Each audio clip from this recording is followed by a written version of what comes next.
When I started this job about 10 years ago, I was really nervous because I shared the conventional view that there was no way that the defense sector would talk to NGOs. The sector was corrupt, it was secretive, and that wasn't about to change anytime soon. As it turns out, I had some big surprises. Secrecy typically infects the whole of the defense ministry. Usually the starting motivation is pure bureaucratic convenience. If something is secret, no one else can look at it, so nobody can question it. Colombia, where we were, was no different. But the Secretary General of Defense completely turned this on its head. She decreed that every purchase made by the Defense Ministry would be public, and that if anyone in the ministry had a good reason to make a secret purchase, it needed to be approved by her personally. She was absolutely committed and determined, and this made an immense difference. In a few years, she changed the culture of Colombia's defense ministry from largely secret to largely open, which I really hadn't expected.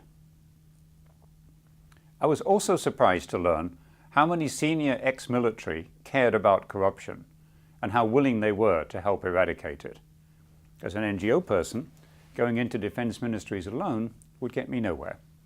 But once I started with 2 ex-military officers, 1 admiral, 1 general, we would be welcome in any Ministry of Defense. Their presence signaled their support for our work.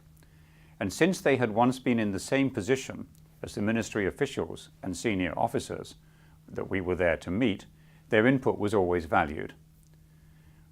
I visited the Italian National Armaments Director with a Navy colleague in my first few years, and within half a minute, the 2 of them were talking about what went wrong in the Balkans campaign. From then on, there was good cooperation.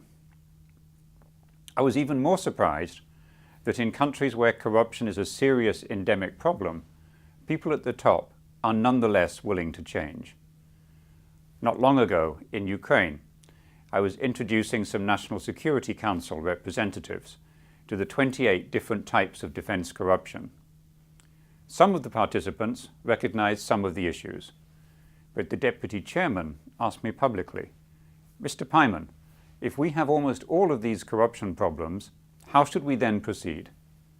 He was really genuine, and to his great credit, the country, and more particularly the security system, has done quite a lot of things since then to improve the situation.